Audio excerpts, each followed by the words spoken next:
Walang MF Food Review, papunta tayo sa Yakikai Only Grill. Walang MF Food Review! Sino ba yung receptionist, boss? Sir, sir, ako bahala sa iset. Sige Nakaserve na agad yung mga side dish. Mabilis yung side dish kasi Para mabilis na sir. Siguro kami sir, galing Chicago. Ito po, crab po. Galing Bikini Bottom. galing China. Ang bilis sila mag-serve. Grabe, nakaserve na agad. Calamares. Malasa. Para siyang calamares tempura. Weird, pero mas lasa pang tempura yung calamares. Try natin yung generic na sushi. Medyo dry siya, konting-konting sobra sa vinegar at tamis. Kasi yung sushi, star dyan yung rice. So dapat maganda yung pagkakagawa ng rice. Wagyu cube. Hindi ko alam kung wagyu siya, pero definitely hindi siya yung mga Tokyo na wagyu. Spicy beef.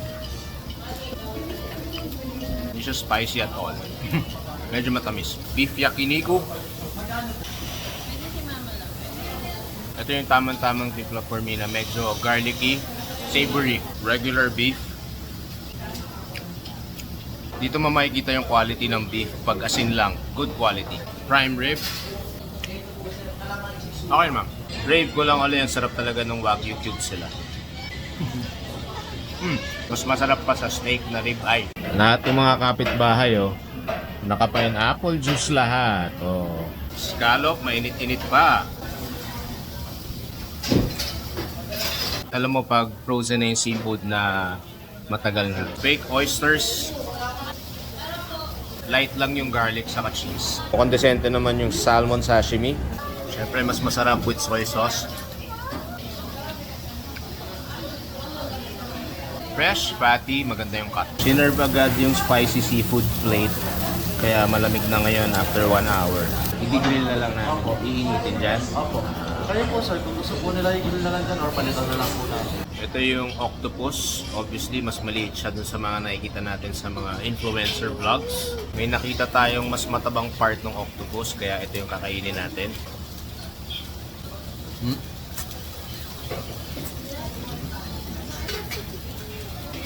Sobrang juicy niya at malinamnam at malasa. Spicy scallops. Mas masarap yung scallops sila dun sa seafood plate. Crab from the seafood plate. Fresh siya, saka masarap pa rin yung timpla. Yung nga lang, medyo maliit siya. Ayan, iniinit na namin yung ribs sa grill. Ribs. Feeling ko mas masarap kasama yung cheese. Try natin. Ayos naman. Yung seasoning, pangkaraniwan lang. Hindi ako fan nung cheese sa meat, pero alam ko kayo, marami kayong fan nun. Kaya feeling ko naman magugustuhan nyo to.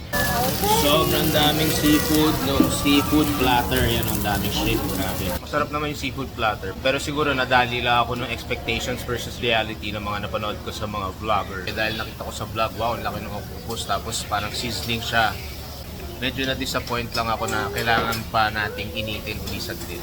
Dahil pang kalat dun sa table namin, dapat to sila na yung nagpipisinta na magligpit. Either kulang sila sa waiters dahil sobrang daming tao or hindi sila natitrain ng maayos. I think it's a little bit of both. Sa food, pero sa service, medyo mabait yung mga waiters sobra, pero needs improvement pa. Oy, burpee. Tito duties muna, bilang walang car seat. Thanks for the treat, Gar. Thank you. Thanks, Gar. Thank you, ma'am. Thank you sa libre, Enzo. Bye-bye. Bye! Kung gusto nyo sumama sa next Walang MF Food Review, i-comment nyo sa baba kung saan nyo ako ililibre. Seryoso yan ha, isasama ko kayo sa vlog ko. Pamimili ako, tapos i-PPM ko kayo. Bye-bye, love you.